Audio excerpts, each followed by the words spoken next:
So it's been about 9 days since my last Nightwish reaction, where I watched Dead Boy's Poem for the very first time. And as you may already know, I am a pretty big Nightwish fan, but there are some holes in the canon of Nightwish that I'm familiar with. And one of those giant holes is the album Human Nature. And as I said in a previous video, I gave it a listen when it first came out, and I ran it through once. I remember driving in my car, and it just didn't really resonate with me. I was neck deep in listening to Imaginarum over and over again, and Showtime Storytime, that era of Nightwish. So of course, when Human Nature provided a completely different sound, I just don't think I was ready for it. But I'm definitely aware of the fact that a lot of Nightwish fans truly love this album, and for a lot of people, this is their favorite. And of course, myself being a sucker for themes, once I found out that there is an incredibly deep theme running through this album, I know that if I just kind of push myself and do a little more investigating and open up my mind, that I'll fall in love with it like a lot of you have.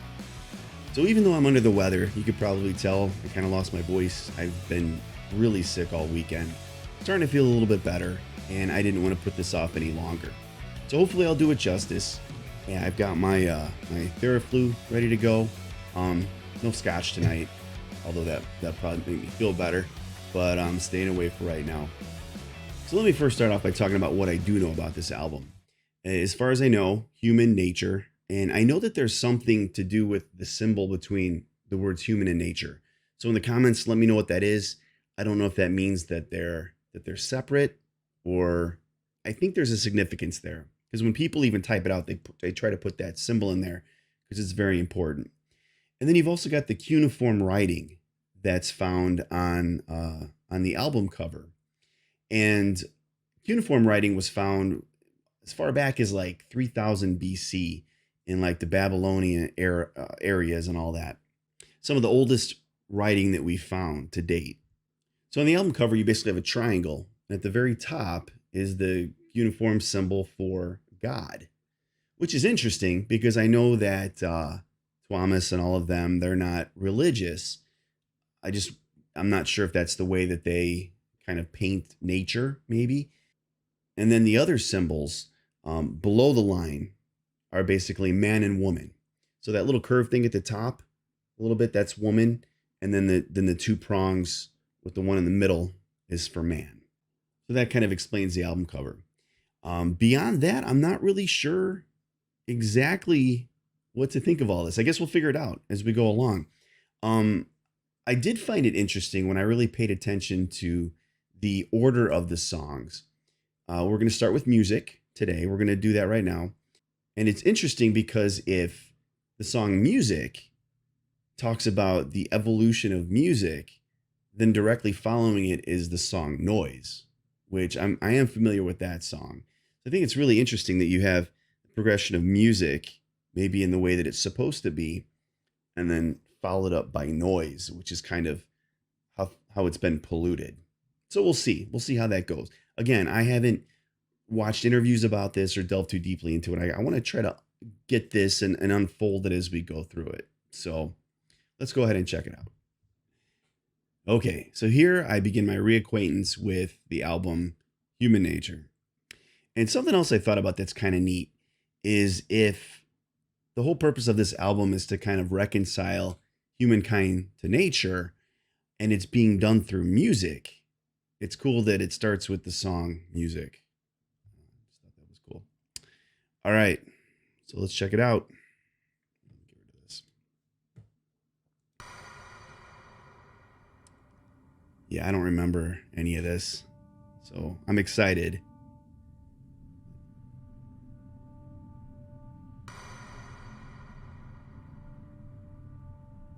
Okay, so there's that symbol for God and then mankind, and then they're separated by a line.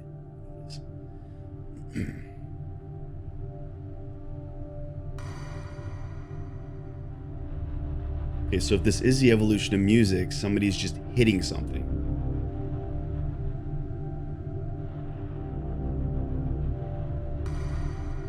Maybe they're striking a rock, breaking it apart.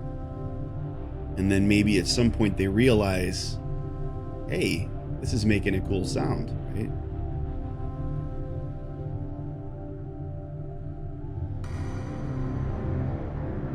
Wow, okay, that's cool.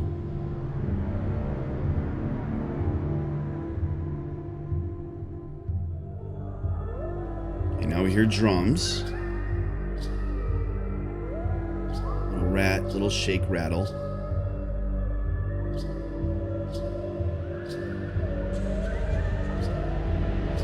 Okay, really quick.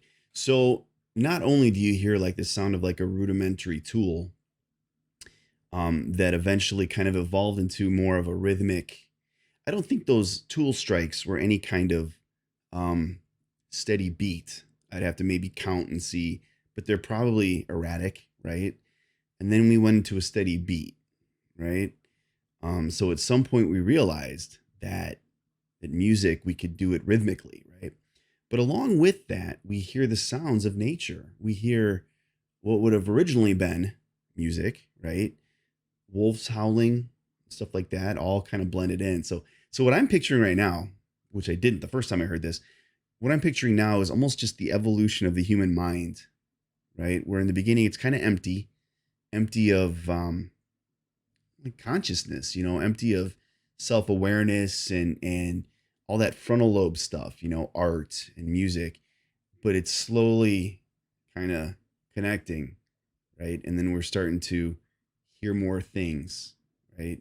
In nature around us and create our own sounds. So, all right. I think I got it so far. Oh, let me back up. Let me catch that. Okay. So definitely more rhythmic or drums. And you have some kind of like wood instruments now.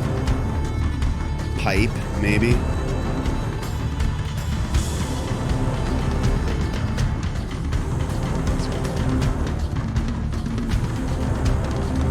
And you see all the campfires lighting, right? I think those are campfires.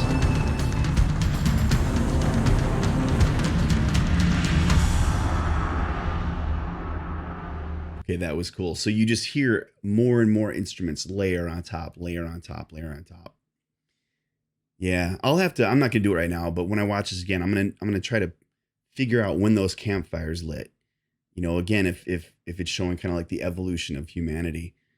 And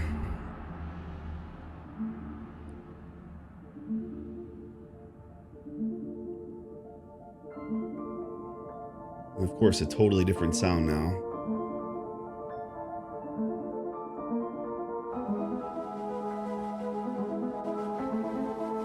It's like disjointed, right? Again, I keep thinking of the human brain kind of starting to wire together and start to understand music, but you hear the pitches even kind of are off. It sounds like you're kind of waking up in a way, I think. Let me just back up a little bit.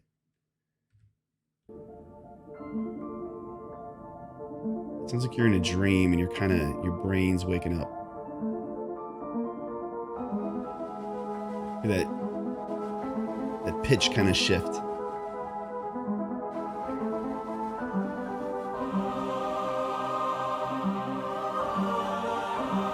Now you bring the human voice into it.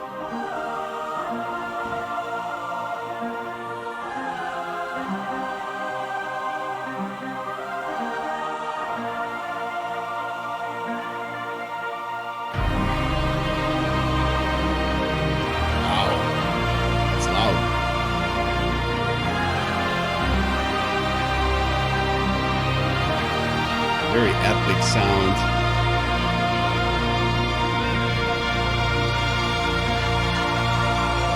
Before you, my home was in the wind and surf, the birds and rain, voices of the northern lights. Then you came, I joined you beyond the ends as you blew your cave there alone and began to hum. Okay, yeah. So before music came, our only experience rhythmically and audio, audio, I don't know how you'd say that, but our only experience with anything that was close to music was, again, the sounds of the waves crashing, right? Sounds of wolves. And then it's saying here, you blew in your cave bear bone and it began to hum, right? So people are realizing I can make noise with these instruments. And I would say in the beginning, a lot of it was used for maybe communication and things like that. But eventually in our brain, something clicked to where, wow, music can be more than that. It can move you. It can change your emotions. It can help you communicate. There's so many things it can do. I don't want to get too much into this yet. I'm sorry. I'm going to be long-winded here, but I want to try to take all this in. Yeah, voices of the Northern Lights. So like when you see something like that, you want to attribute more to it, right? Music and things that kind of complement it. Then you came and joined you beyond the ends as you blew your cave bear bone and began to hum. Her voice is just beautiful in this. Eradicate the torment of a heavy heart, emancipate the deaf, sing the cries of third part.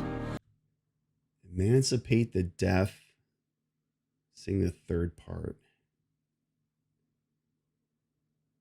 I don't know what that means. Emancipate the deaf. I mean, unfortunately, the deaf are the ones who can't really experience music. Let me know in the comments what that means. I mean, I'm going to try to look more into this later, but seeing the graceful third part. Okay, that's deep. The deaf, sing the cries of third part. Then orchestrate and never only you to sing. Caress it deep, it's always there to unlock the stars. To enter music, fanning the flames of the mystery. Deepening and listening, losing yourself to the endless symphony of night. Okay, let me back up and read that again. Deepening the listening. Wait, let me just back up. See that again really quick.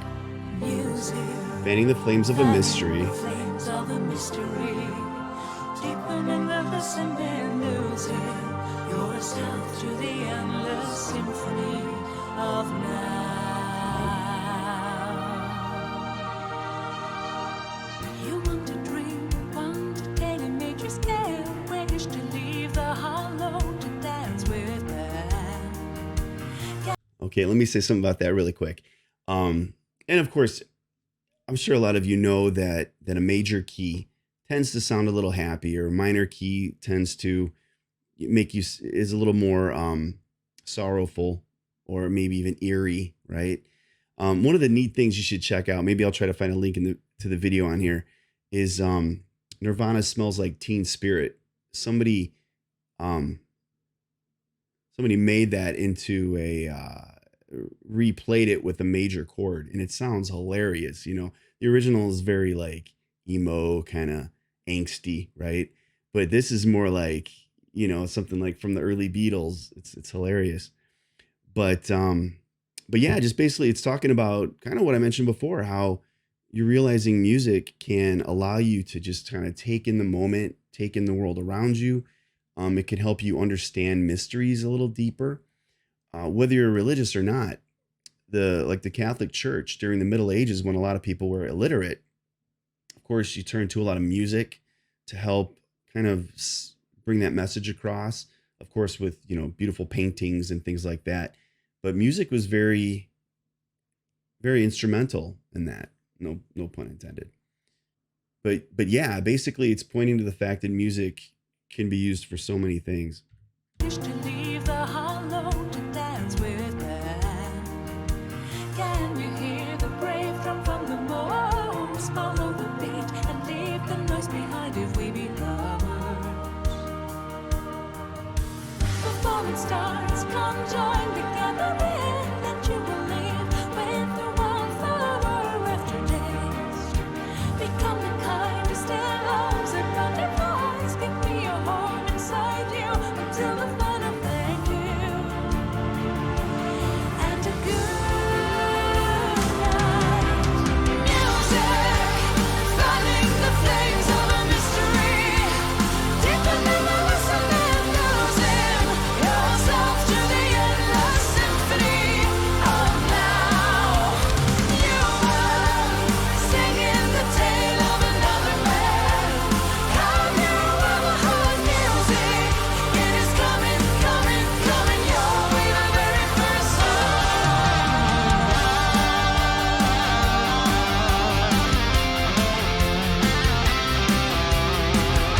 So Ampu.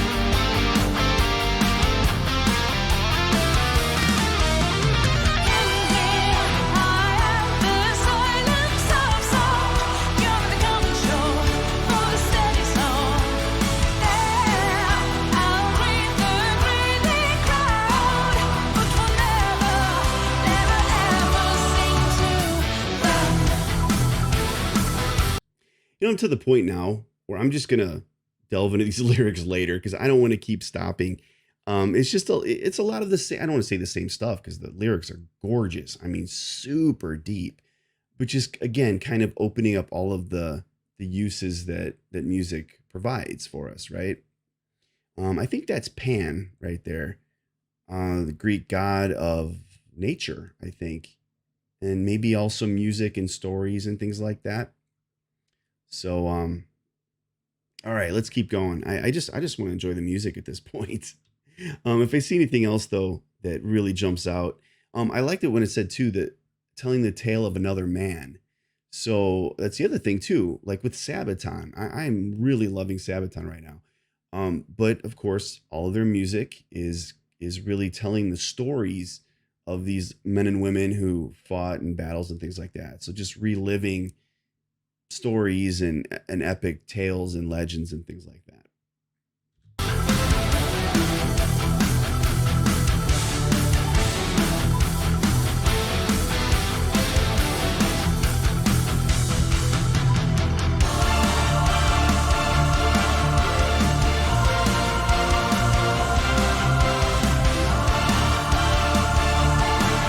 What kind of instrument that is?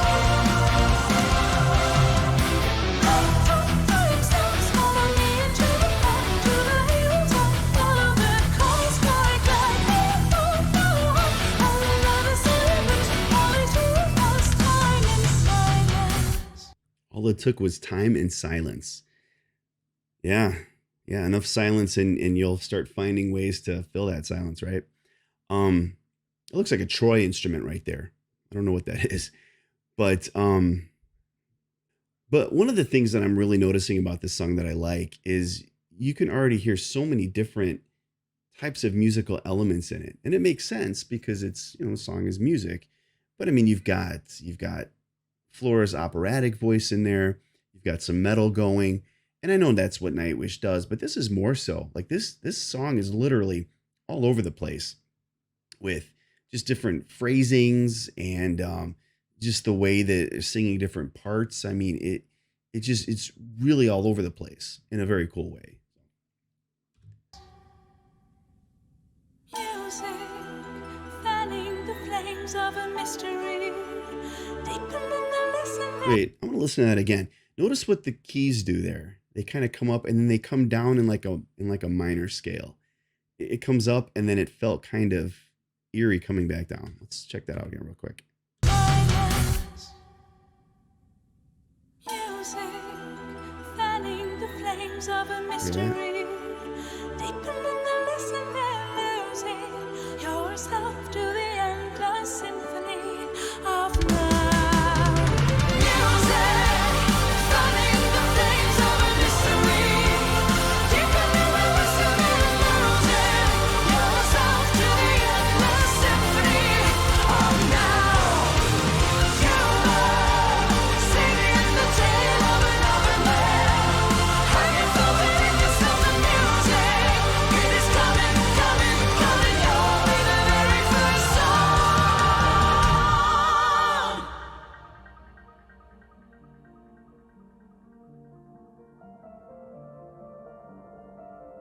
Then it kind of ends with just that little basic piano. I don't want to miss any of it. Nothing? All right, cool. It's a good start, man. Let's talk about it. So yeah, I'm super stoked to delve into this a lot deeper, of course, with the other songs. But I got to go back and listen to this a few more times. And please, in the comments, if you've got a certain section that really speaks to you, because those lyrics were just super deep. I thought I could kind of do like a drive-by lyrical analysis on this. No, it's pretty deep. But what I saw again was that theme of talking about how music is just got so many purposes to it, and how at the end of the day, it's really just a natural part of our humanity and a natural way that we communicate with each other and digest nature around us. So I'm excited for this journey. I don't remember the chorus being that catchy. That's a very catchy chorus too. Even though the rest of the song was just kind of all over the place, but I could see how this could definitely grow on you. So you guys, I appreciate you listening along, and we've got a lot more songs to go on this. So stick with me. I'm going to try to do probably noise in the next couple weeks. Unfortunately, I got two small children and I work full time and all this others. I can probably only put out about 2 videos a week. So between trying to do some other Nightwish stuff and some other bands and things like that, it'll be a long road, but it'll be worth it. So again, thank you for tuning in, and I could already feel my Theraflu kicking in. I feel a lot better, and I'm sure this song helped too. So you guys, all have a fabulous night, whatever corner of the world you're in, and as always, be healthy and safe, and be nice to each other.